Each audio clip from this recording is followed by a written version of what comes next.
Lesson number 14, stem cell research.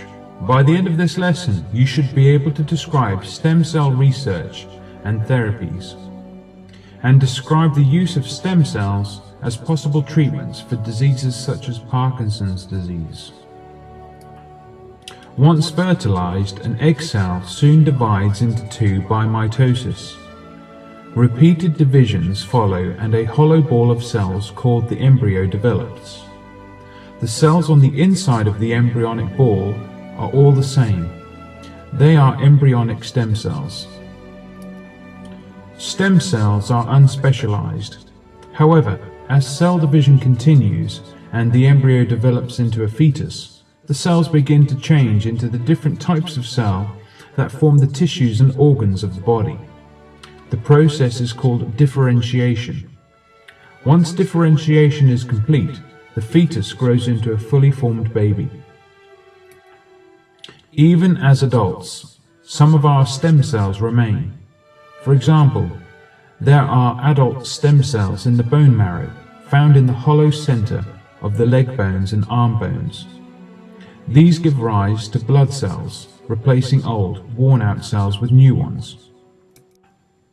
It seems likely that small numbers of stem cells remain in other body tissues as well. If injury or disease damage a tissue, then its stem cells divide and differentiate into new cells, repairing the damage. Now we can understand why stem cell research causes so much excitement. If we can encourage embryonic or adult stem cells to multiply and differentiate, unlimited supplies of different types of cells will be available to treat people whose tissues are so damaged as to be beyond self-repair. This is called stem cell therapy. Stem cells could be the source of new cells to replace diseased and damaged tissues in conditions such as Parkinson's disease, diabetes, different cancers, and Alzheimer's disease. The work of scientists researching stem cells includes finding and isolating new types of stem cell, understanding how the cells work, and finding ways of using them to treat disease. A small cluster of cells in the brain produce a chemical neurotransmitter called dopamine. People with Parkinson's disease do not produce enough dopamine.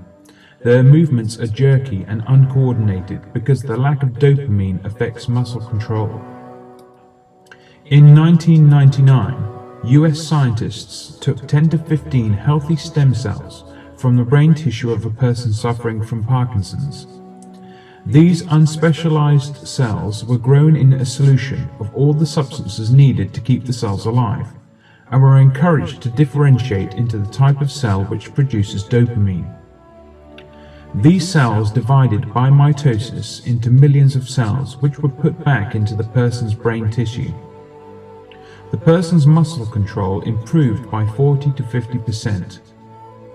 Such success shows what may be possible when stem cells are used to treat disease. However, the clinical trials studying the effects of stem cell treatments have only been carried out on a small number of people so far, and there are some adverse side effects, so the results are still uncertain.